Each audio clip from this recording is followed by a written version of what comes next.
नमस्कार, मी प्राची मराठे. पुणे दर्पण न्यूजमध्ये सर्वांचं स्वागत. सर्वप्रथम एक नजर हेडलाईन्सवर. राज्यातील आघाडी सरकार 5 वर्ष टिकेल का नाही याबाबत साशंकता. भाजप प्रदेशाध्यक्ष चंद्रकांत पाटील यांची प्रतिक्रिया. अर्णब बरोबर ज्यांच्या घरात 2 आत्महत्या झाल्या त्यांच्याबद्दलही थोडी सहानुभूती दाखवली असती तर. शरद पवार यांचा राज्यपालांना टोला. गुणवत्तापूर्ण शिक्षणाचा अधिकार ही संकल्पना महत्त्वाची. पर्यावरण व पर्यटन मंत्री आदित्य ठाकरे यांचं मत. आणि फायनान्स कंपन्या आणि बँकांमार्फत होत असलेल्या त्रासाविरोधात मनसे वाहतूक सेनेचे आंदोलन. राज्यातले तिघाडी सरकार 5 वर्ष चालेल की नाही याबाबत साशंकता असून बिहार निवडणुकीचा परिणाम आघाडी सरकारवर होईल आणि लोकांच्या मनातही हे सरकार जास्त काळ राहू नये अशी इच्छा आहे, अशी टिप्पणी भाजप प्रदेशाध्यक्ष चंद्रकांत पाटील यांनी केली. सध्या महाराष्ट्रात सर्वाधिक जागा असूनही भाजपला विरोधी पक्षात बसावं लागत आहे. अनेकदा ठाकरे सरकार लवकरच पडणार अशा चर्चाही अधूनमधून होत असतात. त्यातच आता बिहारचा निकाल लागल्यानंतर महाराष्ट्रातील आगामी विधान परिषदेच्या निवडणुकीची चर्चा होत आहे. बिहारमधील विधानसभा निवडणुकीबाबत विचारले असता मला बिहारबाबत फार काही माहिती नाही, त्यामुळे तिथल्या राजकारणाबद्दल बोलता येणार नाही अशी प्रतिक्रिया त्यांनी दिली. राज्यातील राजकारणाबाबत बोलताना पाटील यांनी म्हटलं की महाराष्ट्रात आणखी 4 वर्षे विरोधात बसण्याची आमची तयारी आहे, परंतु हे सरकार आणखी 4 वर्षे चालेल असं वाटत नाही. आपापसातील भांडणामुळे हे सरकार पडेल, मात्र आम्ही सरकार पाडण्याचा प्रयत्न करणार नाही. आम्ही घटनेच्या विरोधात कोणतेही काम करणार नाही असंही ते म्हणाले.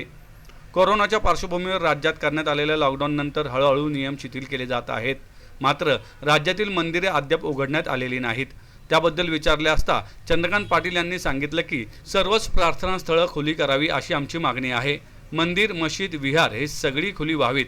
ज्यांना वाटतं मंदिरात जाणं हे थोतांड आहे त्यांनी जाऊ नये, परंतु ज्यांना जायची इच्छा आहे त्यांच्यासाठी मंदिरे खुली केली जावीत असंही ते म्हणाले.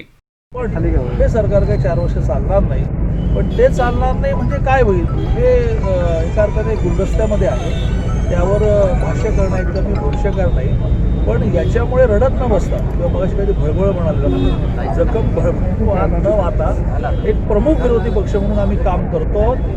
सगळ्या प्रश्नांना आवाज उठतो. आज जळगाव जिल्ह्यामध्ये पारोळ्याला जो बलात्कार झाला आहे, हाथरसची घटना दुर्दैवीच आहे, पण त्यासाठी जसे राहुल गांधी गेले तसे पारोळ्याला येणार का? त्या दलित मुलीवर बलात्कार झाल्यानंतर तिला विष पाजून मारलं गेलं. आता जरा प्रियंका गांधी यांनी सगळ्यांनी यावं.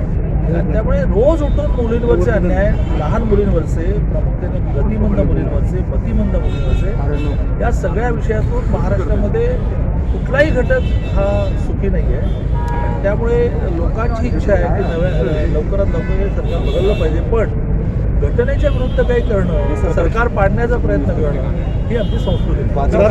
मंदिरच नाही तर मंदिरं, मस्जिद, चर्चेस, गुरुद्वारा, जैन मंदिरं ही सगळीच उघडली पाहिजे. कारण माणसाच्या पोटाची जशी भूक असते तशी ती मनाची असते आणि ती बुद्धीची पण असते. ही मनाची आणि बुद्धीची भूक ही मंदिरामध्ये जाऊन देवासमोर बसून एकाग्र होऊन त्याची आराधना करून भागत असते. ज्यांना असं वाटतं हे थोतांड आहे त्यांना मंदिरात जाण्याचं काही कंपल्शन नाही, पण ज्यांना असं वाटतं की हे सत्य आहे त्यांना तुम्ही का बंदी करता हे काहीच कळत नाही. राज्यपालांनी अर्णब गोस्वामी यांच्या काळजीपोटी दूरध्वनीवरून राज्य सरकारशी संवाद साधला. ही चांगली गोष्ट आहे, मात्र ज्या कुटुंबातील 2 व्यक्तींनी आत्महत्या केली त्यांच्याबद्दलही थोडी सहानुभूती दाखवली असती तर बरे झाले असते, अशा शब्दात राष्ट्रवादी काँग्रेस पक्षाचे अध्यक्ष खासदार शरद पवार यांनी राज्यपाल भगतसिंग कोश्यारी यांच्यावर टीकास्त्र सोडले. पुण्यात एका कार्यक्रमासाठी शरद पवार आले होते, त्यावेळी ते बोलत होते. शरद पवार म्हणाले, राज्यपालांनी गृहमंत्र्यांना फोन करून अर्णब गोस्वामी यांच्याबद्दल चिंता व्यक्त केली, ते चांगले आहे, पण मला वाटते त्यांनी ज्यांच्या घरात 2 आत्महत्या झाल्या त्यांच्याबद्दल चिंता व्यक्त केली असते तर ते अधिक चांगले झाले असतं. अशा शब्दात राष्ट्रवादीचे सर्वेसर्वा शरद पवार यांनी राज्यपाल भगतसिंग कोश्यारी यांना टोला लगावलाय. अन्वय नाईक कुटुंबियांसोबतचा सोशल मीडियावरचा माझा फोटो 5 वर्षापूर्वीचा आहे असेही पवार यांनी यावेळी स्पष्ट केले. पवार म्हणाले, बिहार निवडणुकीत आम्ही जाणीवपूर्वक लक्ष घातले नाही. तेजस्वीला फ्री हँड द्यायचा होता, यातूनच देशातील यंगस्टर्सना प्रेरणा मिळणार आहे. तसेच देवेंद्र फडणवीस यांच्यामुळे बिहारमध्ये चमत्कार झाला, हा प्रकाश आमच्या डोक्यात पत्रकारांमुळेच पडला आहे, अशा शब्दात पवार यांनी यावेळी फडणवीसांना देखील चिमटा काढला. जो फोटो आला आहे तो 5-1 वर्षापूर्वीचा आहे. राज्यपालांनी पण चिंता व्यक्त केल्या. राज्यपालांनी पण चिंता व्यक्त केली अर्णबच्या अटकेवरती. चांगली गोष्ट आहे. राज्यपालांना चिंता केली, राज्याचे प्रमुख म्हणून त्यांनी चिंता व्यक्त केली. मी समजू शकतो, त्याच्यात काही कॉमेंट करण्याचं कारण नाही. पण मला असं वाटलं होतं की ते ज्यांची या घरात 2 लोकांनी आत्महत्या केली त्याच्यामध्ये मी जरा सहानुभूती दाखवली असती तर लोकांना बरं वाटलं असतं. तो राजकीय पक्ष आहे, तो आपलं काम वाढवण्याचा प्रयत्न करणार, त्याच्यावर काय कॉमेंट करायचं, सगळेजण करत असतात. तो पूरा एनडीए दिखाई दे रहा है. मुझे लगता है कि बिहार के इलेक्शन में हम लोगों ने ध्यान नहीं दिया, कॉन्टेस्ट भी नहीं किया, क्योंकि हम चाहते थे कि एक नई लीडरशिप यंगर जनरेशन की सामने आ रही है, इनके रास्ते में रुकावट लाने का काम हम लोगों से नहीं होना चाहिए. इसलिए मैंने कई साथियों को कहा कि हम इसमें कॉन्टेस्ट नहीं करेंगे और वो जो करना चाहते हैं उनका रास्ता साफ रखने के लिए कोशिश करेंगे. मगर चाहे ऐसा रिजल्ट वहाँ मिला नहीं. And I think there are 2-3 reasons. What I see in the entire campaign, the Prime Minister himself was taking a lot of interest. You see, one side, a young person, inexperienced person like Tejasvi at one side, and the other side, gentleman who happened to be Chief Minister of Gujarat and also the Prime Minister of this country for second, third term. Such an experienced person at other side. Simon Nitish Kumar, also 2-3 terms of chief ministership and also central ministership.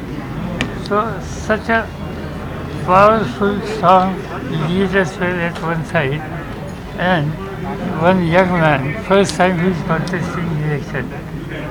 So irrespective of that, I think whatever the seat ultimately he got, whether 90 or 100, I don't know the figure, but it's a good achievement.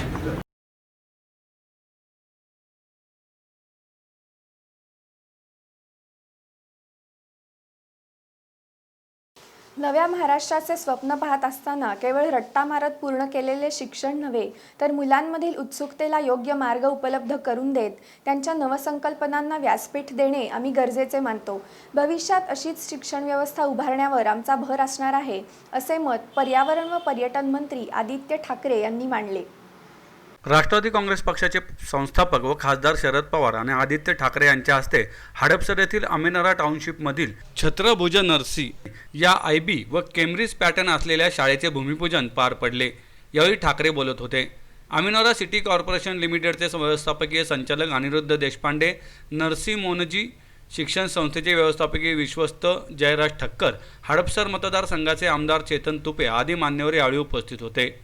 यावेळी बोलताना आदित्य ठाकरे म्हणाले, शाळा या नेहमीच आशेचा किरण म्हणून समोर आल्या आहेत.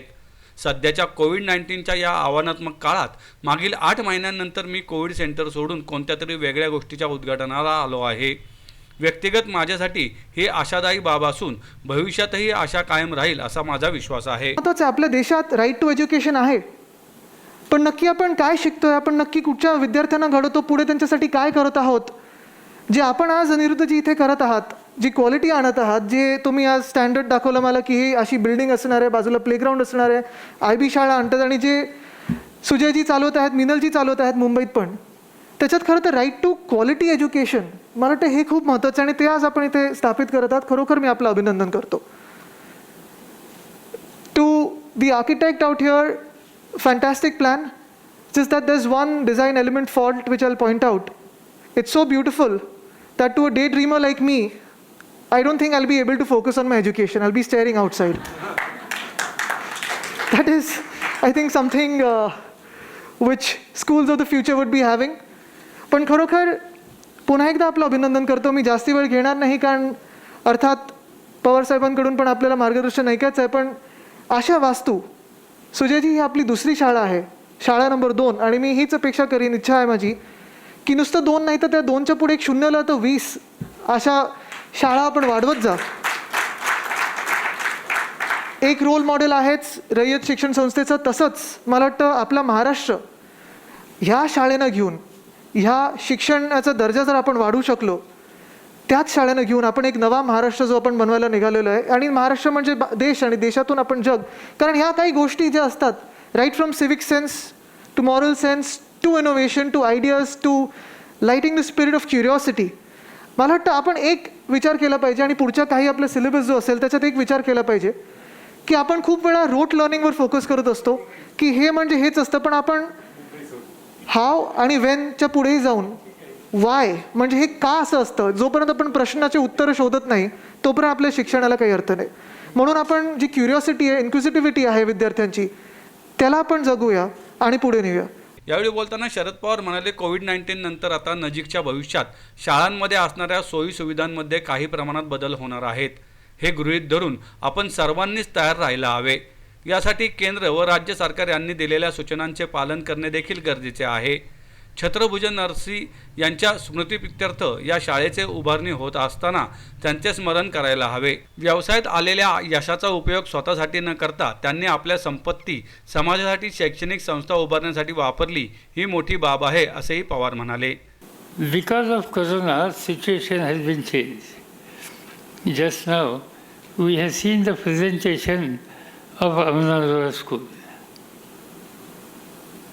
I think there is scope to take corrective actions. Now, for instance, I was watching this presentation and it was shown the total strength in the student strength in the class will be somewhat near to 30. 2 students at one bench. A recent guideline which has been issued by government, 1 student on one bench. And that's why suddenly the classroom strength will come down from 30 to 15 or 16. And one has to face many other problems.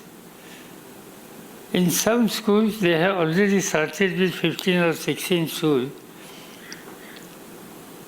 They are running schools in 2 shifts. There are some institutions, they are running schools. Monday, one group of students goes to school. Tuesday, they is off. Wednesday, they have to go. Like that, some arrangements have been made, and the government of Maharashtra also gave approval for that. And that's why I think here also we have to consider the guidelines which the government of India and government of Maharashtra is going to issue because of this corona. यावेळी बोलताना चेतन तुपे म्हणाले, हडपसर हा पूर्व पुण्याचा एक महत्त्वाचा भाग आहे. ज्या पद्धतीने पुणे शहर हे शिक्षणाचे माहेरघर म्हणून ओळखले जाते, त्याचप्रमाणे आता हडपसर देखील शिक्षणाचे एक नवे हब म्हणून उदयास येत आहे, याचा मला अभिमान आहे. पुण्यातील सिटी कॉर्पोरेशन लिमिटेड आणि मेथीबाई देवराज गुंदेच्या फाउंडेशन यांच्या वतीने हडपसर येथील अमिनोरा टाउनशिप येथे छत्रभुजन नरसी शाळा सुरू करण्यात येत आहे.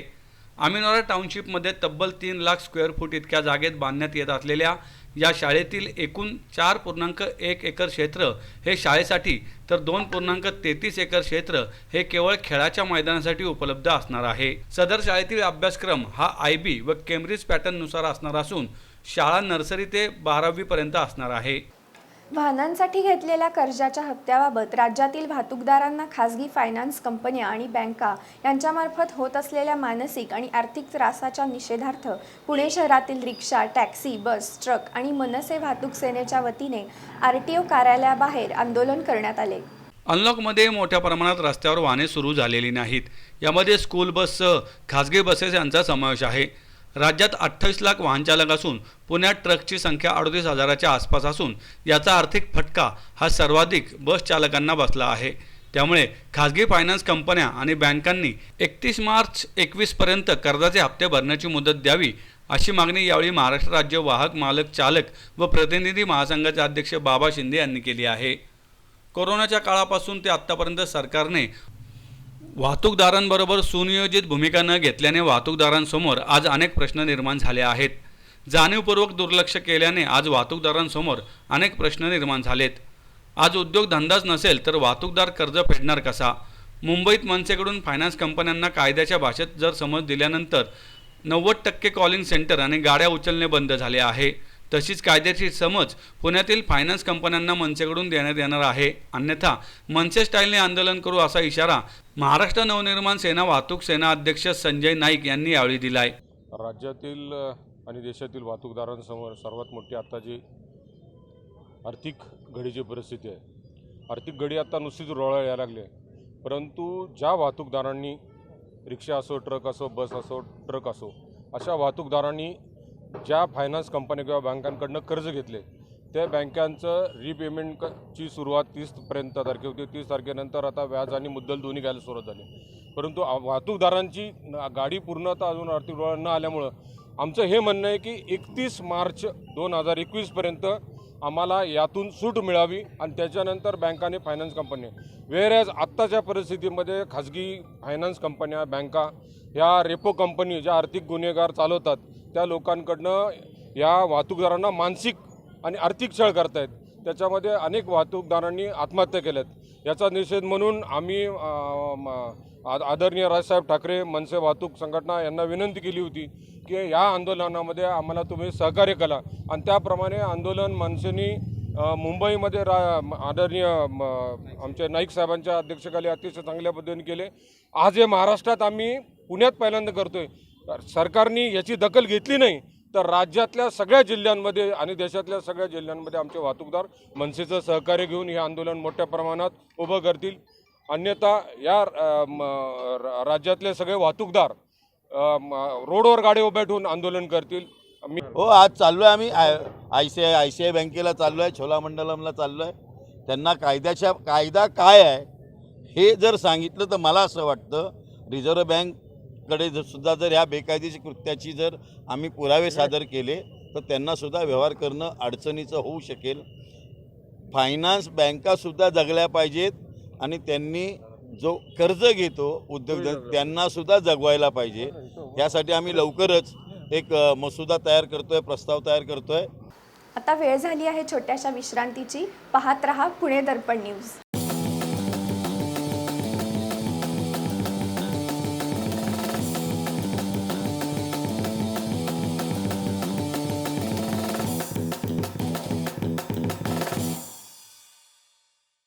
ज्या महिलांना रोजगार नाही त्यांच्याकडून फराळाचे पदार्थ तयार करून घेणे आणि ज्या गरजू कुटुंबांना दिवाळी साजरी करणे शक्य नाही त्या महाराष्ट्रातील 5,000 कुटुंबांना आत्मनिर्भर दिवाळी किट देण्याचा उपक्रम महा NGO फेडरेशनने हाती घेतला आहे. याकरता राज्यातील 100हून अधिक सामाजिक संस्था उपक्रमात सहभागी झाल्या असून बेरोजगार महिलांना रोजगार उपलब्ध करून देण्यासोबतच गरजूंची दिवाळी गोड करणारा या आगळ्या वेगळ्या उपक्रमाचे संयोजन पुण्यातून होत आहे. महर्षी नगर येथील AVPMचे लक्ष्मी हॉस्टेल येथे फराळाचे पदार्थ बनवण्यासह इतरही काम प्रत्यक्ष व अप्रत्यक्षपणे 500 महिला करीत आहेत. या उपक्रमाची संकल्पना फेडरेशनचे संस्थापक अध्यक्ष शेखर मुंदडा यांची असून उपक्रम प्रमुख गणेश बाकले यांनी यामध्ये सहभाग घेतला आहे. उपक्रमाला माहेश्वरी विद्याप्रचारक मंडळ, चंद्रकांत राठी यांसह अनेकांचे सहकार्य मिळाले आहे. शेखर मुंदडा म्हणाले, महा NGO फेडरेशनच्या माध्यमातून सेवा कार्य सुरू आहे. कोरोनाच्या काळात देखील महाराष्ट्रातील 3 लाख गरजू लोकांपर्यंत मदत पोहोचवण्याचे कार्य फेडरेशनच्या माध्यमातून करण्यात आले आहे. दिवाळीच्या काळात देखील बेरोजगार महिला आणि गरजू कुटुंबांमध्ये आत्मनिर्भर दिवाळी साजरी करावी ही संकल्पना सुचली. त्यातून राज्यातील पुणे, औरंगाबाद, सातारा, कोल्हापूर, सोलापूर आदी भागात 5,000 किट देण्यात येत आहेत.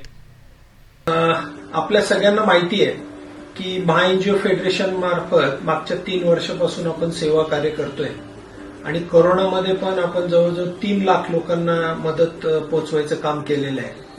आणि दिवाळीच्या निमित्ताने आम्हाला असं वाटलं की एक आत्मनिर्भर दिवाळी ही साजरी करावी. आत्मनिर्भर दिवाळी म्हणजे आपण ज्या महिलांना काम नाहीये, रोजगार नाहीये त्यांच्याकडून आपण फराळ बनवून घेणार आहे आणि ज्यांच्या घरी दिवाळी होऊ शकत नाही, कारण की हे सगळ्यांनी लक्षात आलेलं आहे की भारतामध्ये कुठलाही सण कुठल्याही कारणाने नाही सेलिब्रेट केला तर चालू शकतं, परंतु दिवाळी सेलिब्रेट करणं मला असं वाटतं की खूप महत्वाचं असतं. छोटी का होईना पण दिवाळी ही सेलिब्रेट झाली पाहिजे आणि म्हणून महा NGO फेडरेशन तर्फे आत्मनिर्भर दिवाळी आम्ही घेऊन येत आहोत आणि जवळजवळ 10,000 फॅमिलींपर्यंत आपला एक पॅक आहे, दिवाळी फराळाचा पॅक, ज्याच्यामध्ये जवळजवळ अर्धा किलो चिवडा, पाव किलो चकली, पाव किलो लाडू, त्यानंतर 2 मास्क, 2 दिवे आणि 1 उटणं असं आपण एक पॅक बनवतोय, जे आपण फ्री ऑफ कॉस्ट सेवा म्हणून ज्यांच्या घरी दिवाळी होऊ शकत नाही अशा लोकांना ते पोहोचवणार आहे.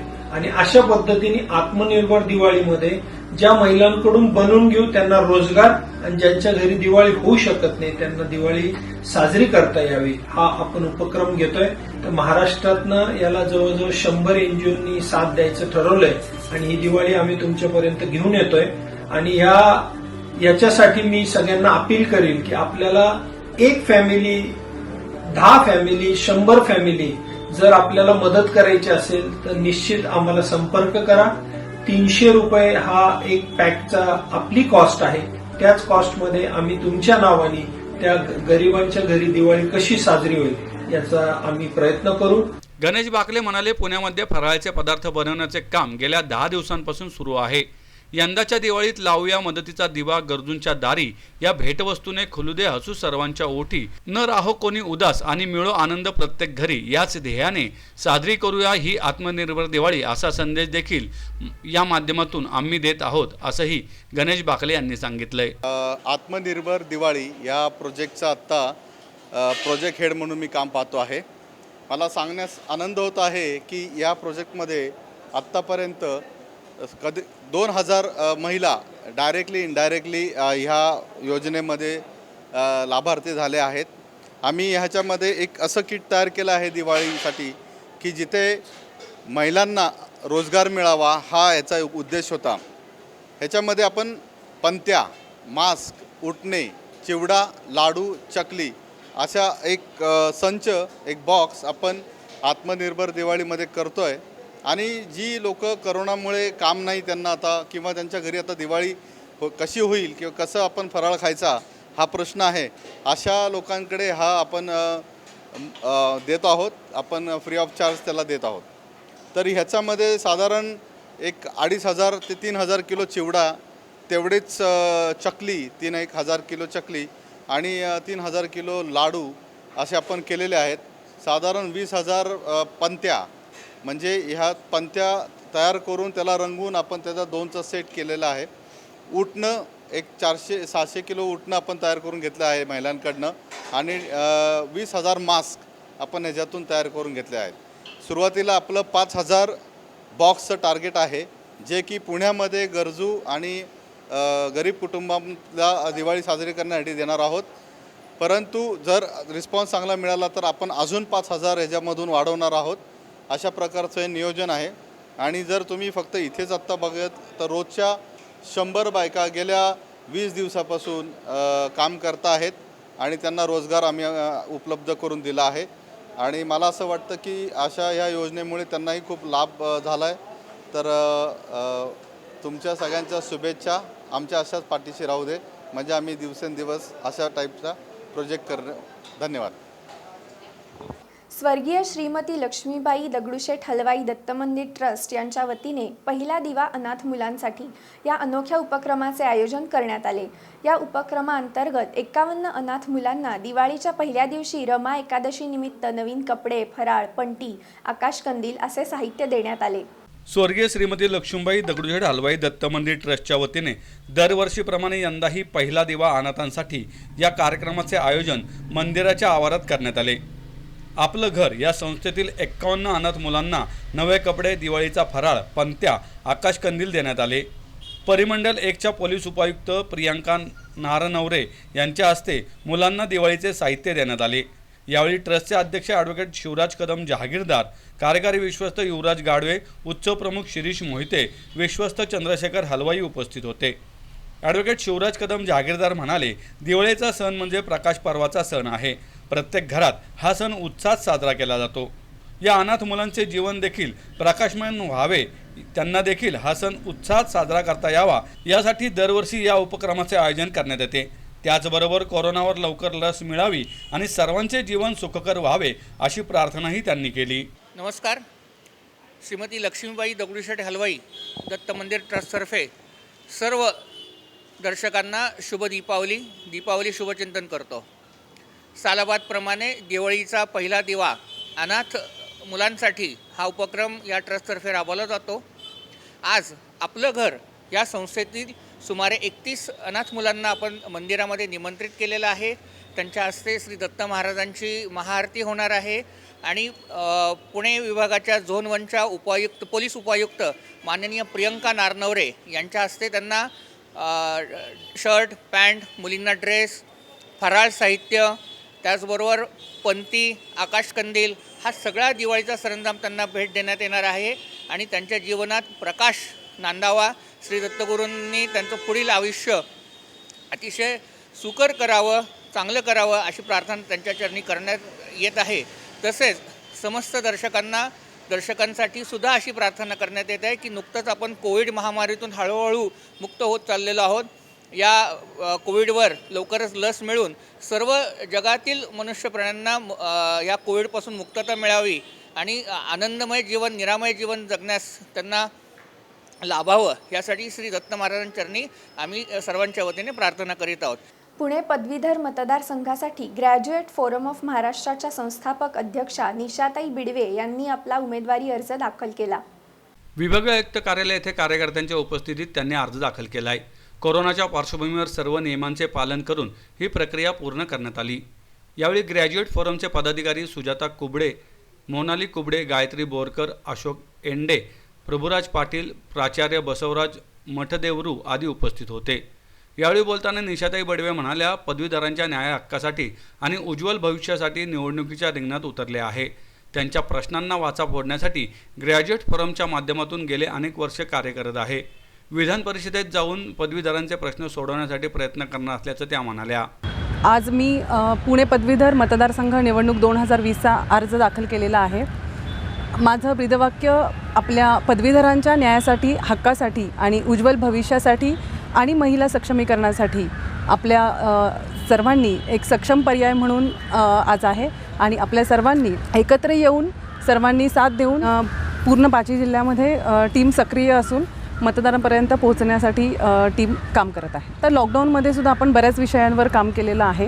ग्रॅज्युएट फोरम ऑफ महाराष्ट्राच्या संस्थापक अध्यक्ष म्हणून आपण जे पदवीधरांसाठी जे विषय ॲक्च्युली उचलायला हवेत आपण ते आत्तापर्यंत उचलून त्यांना न्याय दिला आहे आणि तोच न्याय मला माझ्या आत्ता इलेक्शनसाठी मी मागत आहे. जर बेसिकली म्हटलं तर बेरोजगारीचं प्रमाण जास्त वाढलेलं आहे आपण आणि महिला सक्षमीकरणासाठी जे महिलांवर अत्याचार वगैरे होत आहेत त्यासाठी सुद्धा फोरम सक्रिय आहे आणि जे बेरोजगार आहेत त्यांनासुद्धा आपण माझं जे फोरम आत्ता लॉकडाऊनमध्ये पण चांगल्या पद्धतीने काम केलेलं आहे. मी Nisha Anil Bidwe, graduate forum of महाराष्ट्राची संस्थापक अध्यक्षा म्हणून सर्व पदवीधरांनी आपल्या न्यायासाठी, हक्कासाठी आणि सर्वांच्या उज्ज्वल भविष्यासाठी एकच सक्षम पर्याय म्हणून मतदान करून निवडून द्यावे ही विनंती. आणि परिवर्तनाच्या चळवळीला बळ देणाऱ्या प्रत्येक विचारास प्राधान्य देऊ आणि त्या विचारास उचलून धरण्याचे काम पुरोगामी दिवाळी अंकाद्वारे केले जाईल असा विश्वास आरोग्य सेनेचे संस्थापक आणि राष्ट्रीय अध्यक्ष डॉक्टर अभिजित वैद्य यांनी व्यक्त केला. आरोग्य सेनेतर्फे प्रकाशित करण्यात आलेल्या पुरोगामी जनगर्जना या दिवाळी अंकाचे डॉक्टर अभिजित वैद्य यांच्या हस्ते प्रकाशन झाले. त्यावेळी ते बोलत होते. यावेळी अखिल भारतीय समाजवादी शिक्षक हक्क सभेचे राष्ट्रीय संघटक शरद जावडेकर, आरोग्य सेनेचे सरचिटणीस लक्ष्मीकांत मुंदडा, वर्षा गुप्ते आदी उपस्थित होते. यावेळी बोलताना डॉक्टर अभिजित वैद्य म्हणाले की दिवाळी अंकांना सर्वसाधारणपणे दिवाळीच्या काळातील मनोरंजनात्मक दृष्टिकोनातून पाहिले जाते, परंतु काही दिवाळी अंकांना संदर्भ मूल्य म्हणून महत्त्व प्राप्त होते. अशा काही मोजक्या दिवाळी अंकांमध्ये पुरोगामी जनगर्जना या दिवाळी अंकाचा आवर्जून समावेश होतो, याचा मला अभिमान आहे. स्मिता पाटील चित्रपट महोत्सव, दिवाळी अंक, आरोग्य सेनेचे कार्य या सगळ्यांमध्ये सातत्य आहे. सातत्याबरोबरच दिवसेंदिवस या कार्याचा वैचारिक परीघ वाढत असल्याचं ते म्हणाले. यावेळी बोलताना शरद जावडेकर म्हणाले की पुरोगामी जनगर्जना हा दिवाळी अंक मात्र सातत्याने वैचारिक चळवळीत योगदान देत आहे. जागतिक स्तरावर तरुणांमध्ये समाजवादाविषयी आकर्षण आहे, हेच अमेरिकेतील सत्तांतरावरून दिसून येते. निवडणुकीचे मुद्दे बदलले असून हाताला काम, नोकरी, रोजगार या मुद्द्यांभोवती निवडणुका रिंगण घालत आहेत.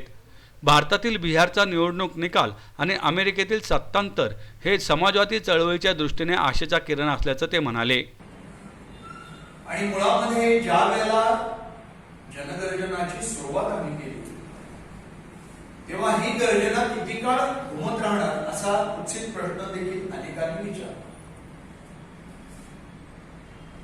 त्यांच्या हे लक्षात आलं नाही की आरोग्य सेना कुठलाही उपक्रम जेव्हा चालू करते तेव्हा उपक्रम जरी सुरुवातीला छोट्या प्रमाणात वाटला तरी तो सातत्यानं पुढे पुढे जात राहतो, नवी दमदार पावलं टाकत राहतो, तो वाढत जातो आणि बघता बघता एक वेगळ्या वटवृक्षाचं स्वरूप तो धारण करत असतो. आरोग्य सेनेच्या प्रत्येक उपक्रमाबद्दलच हा प्रश्न विचारला गेला नाही, तर आरोग्य सेनेबद्दलच हा प्रश्न सुरुवातीला विचारला गेला होता. त्यामुळे मला हा प्रश्न जेव्हा लोक आपल्या अनेक उपक्रमांबद्दल विचारतात तेव्हा मला काही कधी आश्चर्य वाटत नाही. पुन्हा एक नजर हेडलाईन्सवर. राज्यातील आघाडी सरकार 5 वर्ष टिकेल का नाही याबाबत साशंकता. भाजप प्रदेशाध्यक्ष चंद्रकांत पाटील यांची प्रतिक्रिया. अर्णब बरोबर ज्यांच्या घरात 2 आत्महत्या झाल्या त्यांच्याबद्दलही थोडी सहानुभूती दाखवली असती तर. शरद पवार यांचा राज्यपालांना टोला. गुणवत्तापूर्ण शिक्षणाचा अधिकार ही संकल्पना महत्त्वाची. पर्यावरण व पर्यटन मंत्री आदित्य ठाकरे यांचं मत. आणि फायनान्स कंपन्या आणि बँकांमार्फत होत असलेल्या त्रासाविरोधात मनसे वाहतूक सेनेचं आंदोलन. याचबरोबर आजचं बातमीपत्र संपलं. पाहत रहा पुणे दर्पण न्यूज.